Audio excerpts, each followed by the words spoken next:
গেটে কয় আপুনি দুখীয়া হৈ জন্ম হোৱাটো আপোনাৰ কোনো দুখ নাই, কিন্তু যদি আপুনি দুখীয়া হৈ মৃত্যুবৰণ কৰে নিশ্চয় সেইটো আপোনাৰ দুখ। আৰু বিল গেটে কয় মই পৰীক্ষা কিছুমান ছাবজেক্টত উত্তীৰ্ণ হ'ব নোৱাৰিছিলোঁ, কিন্তু মোৰ বন্ধুসকলে সেই ছাবজেক্টটোত উত্তীৰ্ণ হৈ গৈছিল।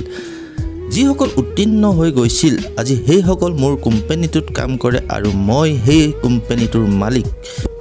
বন্ধুসকল, স্বামী বিবেকানন্দই কৈছিল এটা আইডিয়া লোৱা আৰু সেই আইডিয়াটোক নিজৰ জীৱন বনাই লোৱা আৰু তাৰ বিষয়ে চিন্তা কৰি থাকা আৰু সপোন দেখা। সেই আইডিয়াটোক মন মগজুত ডুবাই দিয়া, বাকীবিলাক কিনাৰত ৰখাই থোৱা। এইটোৱে সফল হোৱাৰ সহজ পথ। জীৱনৰ পথসমূহ নিৰ্মিত নাপায়, তাক বনাব লাগে।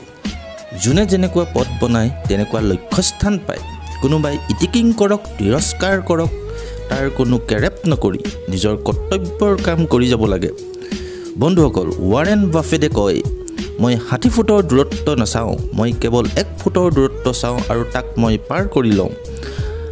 আপোনাৰ জীৱনত 100টা কাৰণ নালাগে, লাগে মাথো এটা কাৰণ যিটো আপুনি কৰিব বিচাৰে। আৰু জীৱনত সফল হ'বলৈ বেছি নহয়, কেৱল মাত্ৰ এটাই মটিভ লাগে। APJ আব্দুল কালামে কৈছিল মই এজন হেণ্ডছম ব্যক্তি নহয়, কিন্তু মোৰ হেণ্ড সেইসকল ব্যক্তিক দিব পাৰি যিসকল ব্যক্তিক মোৰ প্ৰয়োজন আছে। সুন্দৰতা হৃদয়ত থাকে, চেহেৰাত নহয়। নিজৰ প্ৰথম বিজয়ৰ পিছত বিৰতি নল'ব, কাৰণ যদি আপুনি দ্বিতীয়বাৰ ফেইল হয় তেতিয়া বহুতো এইটো ক'বলৈকে অপেক্ষাত থাকিব যে আপোনাৰ প্ৰথম বিজয় আচলতে ভাগ্যতহে আছিল। আপুনি সপোন দেখিব লাগিব সপোন সঁচা হোৱাৰ আগত। বন্ধুসকল, মাৰ্ক জাকাৰবাৰ্গে 19 বছৰ বয়সত বন্ধুসকলৰ লগত মিলি ফেচবুক বনাইছিল আৰু মাৰ্ক জাকাৰবাৰ্গে কয় এটা প্ৰশ্ন মই প্ৰত্যেক দিনাই নিজকে নিজে সোধোঁ যে মই সেই প্ৰয়োজনীয় কামটো কৰি আছোনে যিটো মই কৰিব পাৰোঁ। একো নকৰাতকৈ সফল হ'বলৈ চেষ্টা কৰি থকাটোৱে ভাল। চাইনাৰ সকলোতকৈ ধনী ব্যক্তি আলিবাবা কোম্পানী ফাউণ্ডাৰ জেক মায়ে কয় কেতিয়াও হাৰ নামানিবা, আজি কঠিন, কাইলৈ আজিতকৈ কঠিন। কাইলৈ দিনটো পাৰ হোৱাৰ পিছত পোহৰ দেখা পাবা। মহম্মদ আলীয়ে কৈছিল মই ট্ৰেইনিঙৰ সকলোখনকে বেয়া পাইছিলোঁ, তেতিয়া মই নিজকে নিজে কৈছিলোঁ হাৰ নামানিবি, শিকি ল, বাকী জীৱন এটা চেম্পিয়ন হৈ থাকিবি।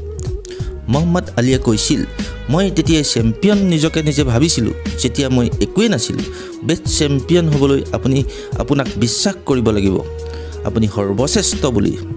যদি নহয় হোৱাৰ দৰে ভাবক যে আপুনি শ্ৰেষ্ঠ হয়। মহম্মদ আলীয়ে কৈছিল চেম্পিয়ন জিমত বনোৱা নাযায়, চেম্পিয়ন এনেকুৱা এটা বস্তুৱে বনোৱা যায় যিটো মানুহৰ ভিতৰত ক'ৰবাত থাকে, এটা আকাংক্ষা, এটা সপোন, ইচ্ছা শক্তি, আৰ্হতা তেওঁলোকৰ ওচৰত থাকিব লাগিব, কিন্তু ইচ্ছা শক্তি আৰ্হতাতকৈ বেছি শক্তিশালী হ'ব লাগিব।